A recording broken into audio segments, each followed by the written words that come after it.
Sa nakaraang video ay napanood ninyo si US Senator Bernie Sanders na nagbigay ng babala ukol sa epekto ng artificial intelligence, na isa dito ay maraming tao ang mawawalan ng trabaho.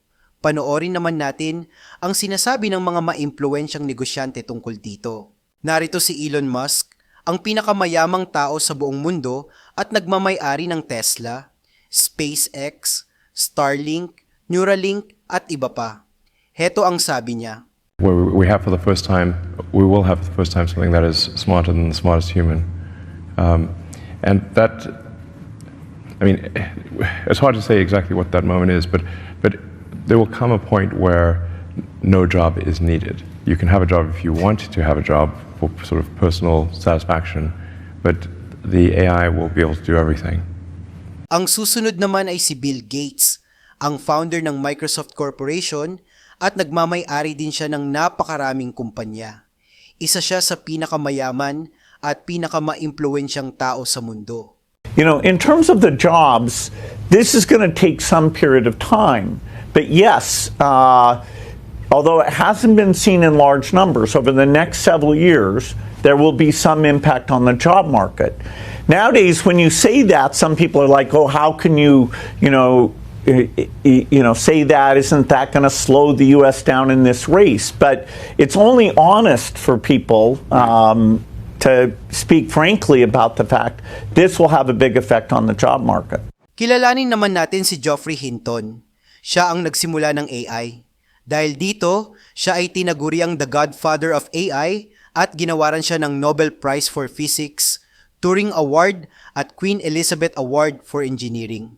Pakinggan natin ang kanyang opinyon tungkol sa epekto ng AI sa trabaho. Yes, I'm very worried about AI taking over lots of mundane jobs, and that should be a good thing. It's going to lead to a big increase in productivity, which leads to a big increase in wealth, and if that wealth was equally distributed, that would be great, but it's not going to be. In the systems we live in, that wealth is going to go to the rich and not to the people whose jobs get lost. And that's going to be very bad for society, I believe.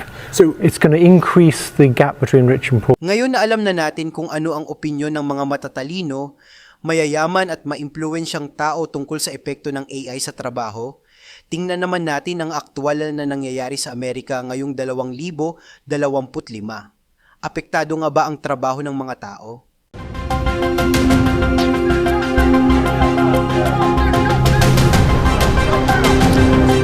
Lay off 12,000 workers. Any conditions you deserve.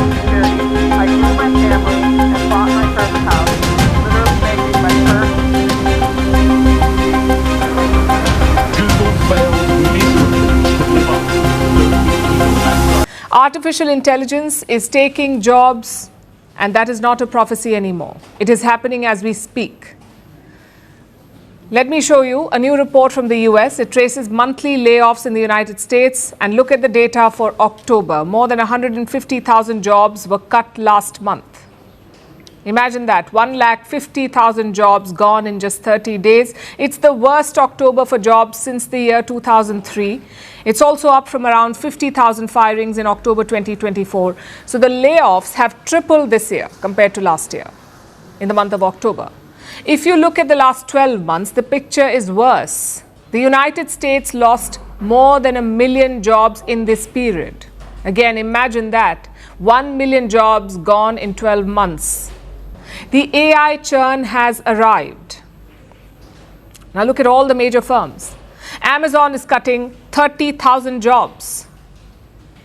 UPS has cut 48,000 jobs since last year. Target has cut around 2,000 jobs. IBM has cut 2,700 jobs. Put together, the tech sector has lost 112,000 jobs, 112,000 jobs. It's something that every country should in fact think about. Because AI may not take all jobs, but it will disrupt the job market everywhere. Sana ay napansin nyo ang binanggit sa bandang huli ng video. It's something that every country should think about. It may not take all jobs, but it will disrupt the job market everywhere. Ang ibig sabihin nito ay ilang panahon na lamang at mararamdaman na rin natin dito sa Pilipinas ang ganitong mga pangyayari. Sa mga susunod na video ay mapapanood nyo ang mga bagay na makakatulong sa gitna ng ganitong kaganapan. Aasahan naming ang inyong pagsubaybay. Please subscribe and share.